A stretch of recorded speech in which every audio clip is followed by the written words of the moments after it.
What's up, guys? Welcome back to another review of The Falcon and the Winter Soldier. Today we are reviewing episode 2 titled The Star-Spangled Man. So yes, let's get into it. So for this episode, I think maybe I like it more in episode 1. I'm not quite sure. Like they're both on par, very good. I like what they were both doing. I don't know, I have to go back and watch both of them again because they were both pretty good. In this episode, yeah, it was quite good. So where to start? I don't know. So yeah, so this episode starts delving more into a lot of story elements and more character stuff. So particularly with John Walker, aka our new Captain America, we start seeing a bit more of his character. And right off the bat, the episode starts by just showing him in a locker room getting ready to go on stage out onto a football field to be on Good Morning America for being Captain America. And we see he is kind of like debating himself in the head, realizing how much responsibility there is now here and how many expectations he has to overcome and outlook now and such, how this is a big thing now becoming Captain America. So they are showing that he is kind of a bit nervous about doing this, because of course who would not be nervous by becoming the new Captain America. So that's pretty cool. And so that they're developing him as a character more. And we also see more of the villains this time around the episode. We see the Flag Smashers, and we learn a bit more about them. Well, in the last episode, we did learn that they kind of prefer the way the world was during the blip. So I forgot to mention that last review. But yeah, they think it was much better off then, and now it's kind of just sucky these days because now the world's more focused on all the misplaced people that were vanished during the snap and stuff. So they're more they feel like that they're now the people who were still around after the snap. They're feeling they're being ignored now and not paid much attention to, and so they're trying to help them out now by stealing medicine and delivering it to them and stuff. So you're starting to see this group's more in the episode. They do refer to them as kind of a Robin Hood. This one guy refers to them as that and gives them refuge to hide out to be in a safe place, and he refers to them as a Robin Hood type group. So you see, there's they're not so their whole it's not so black and white. These villains, they are kind of in a gray area where they are trying to do some good. Their viewpoints on the situation might not be the best viewpoints, saying that it was better off when half of existence was gone. So I mean, that's not right, but still, you do see that they are trying to help out. It's like a lot of villains that they are trying, like Killmonger, for instance, in Black Panther. He was his methods of going about it were not great, but he was trying to do the right thing and trying to do something good. And even Black Panther in that film, notice, you know what, Killmonger, despite his methods were not the greatest way to go about it, but he had a point. And there is something you do see here of them. Methods may not be the greatest way to go about it, but there is a point. You do understand what they're trying to do here a bit by trying to help out people who are not being helped out that much right now. So I do like that. It's a very interesting point they're touching on there. Also now this time, of course, now Sam and Bucky are now this time in the episode together, and we start to see more of that buddy cop feeling that the trailers showed off that they were going to have. And their banter is great. I was laughing quite a lot whenever they were just chatting up, and it's very funny. We have that line from the trailer where Sam thinks that, this group, I think they're a part of the Big Three, and he's like, what's the Big Three? Aliens, androids, and wizards. And he's like, that's not a thing. That is a thing. And the funny part where he's Bucky's like, oh, what, are you gonna go fight Gandalf now? And he's like, no, oh, wait, how do you know who Gandalf is? Because Bucky's like, there's no such thing as wizards, And no, there is wizards. And he's like, oh, what, are you gonna go fight Gandalf now? And he's like, oh, how do you know who Gandalf is? I read The Hobbit when it came out in 1937, which I thought that was a funny line. And then, of course, he tells him how, well, Doctor Strange is a wizard, and he's a sorcerer. A sorcerer is a wizard without a hat. So, it's funny seeing them interact. It's very much they're not, they don't get along, per se. They don't hate each other. They are I don't know, I think in one of the marketing things, either Spack and Stan or Anthony Mackie put it that, they're workmates. They're not employees. What's the word? What's the word that they use to describe them as? They're I don't know. They're whatever. You know what I mean? They work together so that they're friends in that instance, but they're not exactly friends. They don't quite get along a bit, so they have a lot of bantering about that kind of stuff, which is a lot of fun. And the episode, we see a bit more action. No, not too much. It's about as much action as there was in the first episode.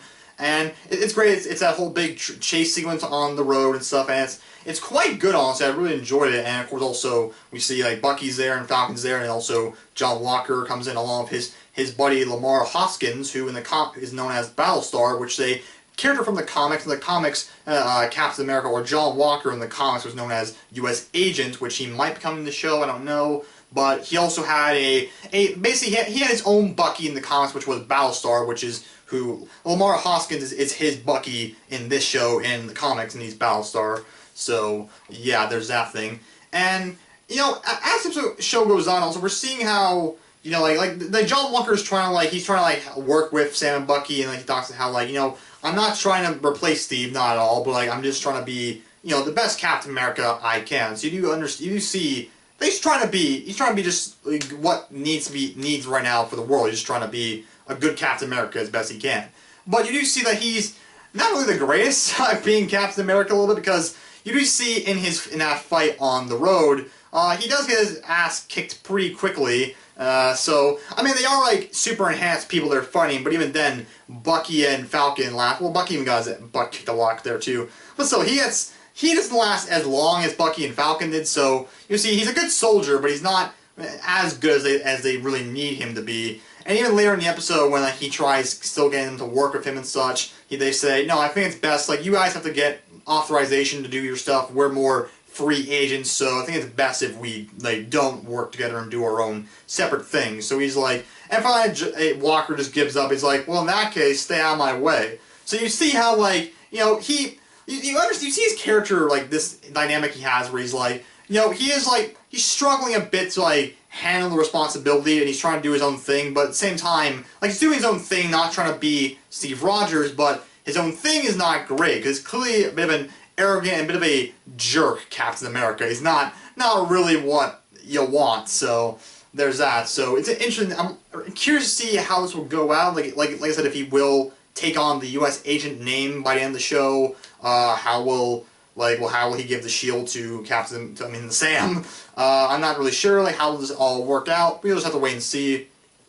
But in terms of some other story stuff in the episode, of course, besides all that stuff with Sam and Bucky, we see more. The show dives more into a lot of dilemmas about and more serious topics in the show, because at one point in the episode, Bucky, of course, he takes Sam to go meet this guy named Isaiah Bradley, who he met all the way back in 1951 during the Korean War, and we learned that Isaiah was also a super soldier. He was the Captain America of that time frame, and we learned that him and Bucky had a scuffle all those years back, and actually, apparently he did some major damage to Bucky back then. He apparently destroyed his arm back then, so very powerful guy, because he also has the super soldier formula in him, because the reason why they're going to go talk to this guy is because Bucky immediately realizes from the Flag Smashers that they are super soldiers. They somehow have all the enhanced abilities that a super soldier would have, so they're very curious about that. So he goes to talk to Isaiah and asks for his help, but Isaiah does not want his help at all. Like, he tries to tell him that, you know, I've changed, I'm not a killer anymore. But Isaiah's like, yeah, you think you can just wake up and decide you're not a killer anymore? Yeah,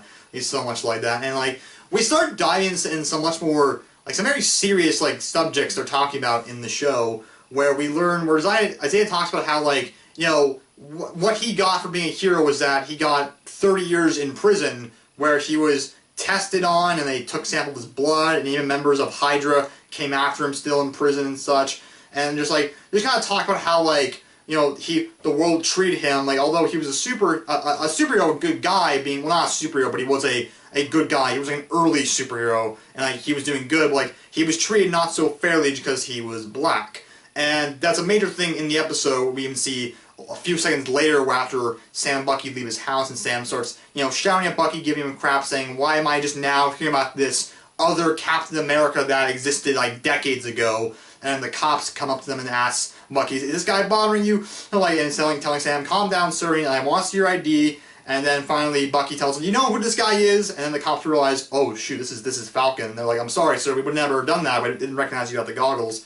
So they're touching upon very serious subject matter, how to talk about how, you know, black people are treated a lot in America, which is like honestly, I like that a lot, showing, like, you know, god damn it, the dilemmas of that. I think they're handling it quite well, and it leads also into a lot about Sam. Like, what's wrong with me? Sam, and why, like, he kind of doesn't want to be Captain America. A lot of people are saying online how, you know, there's a lot of responsibility and pressure to being Captain America, but also to Sam, a lot of people are saying how, like, you know, there's a much different pressure for him because he would be now a black man being Captain America for the face of America.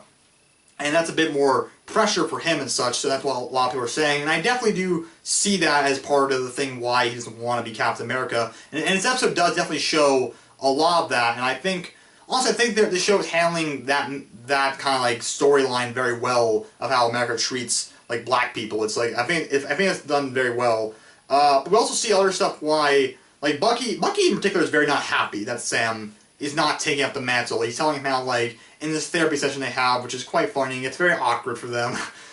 He does tell him how, like, you know, like, that was Steve's legacy, and he trusted you with it and gave it to you and such, but then you just threw it away like it was nothing, and, like, that's basically saying, he's basically telling him how, like, you know, that makes me start to think maybe Steve was wrong about you, and that makes me think maybe he was wrong about me too, realizing that maybe Steve's faith in you was wrong, so possibly maybe his faith in me being a better person, not being, you know, a bad person anymore, maybe that faith was wrong also. So you see Bucky, like, he's very struggled. You don't, like, you don't blame Bucky at all, because you see his struggle, because for centuries, oh my god, my words right now, for decades he's just been in this, like killer that he's not wanted to be. And you do see his, like, struggle and, like, fearing stuff like that. But again, also you do see Sam's struggle where, like why he doesn't want to take the mantle, like why he's hesitant, and why you understand all that. You see both sides, and you get it. It works very well.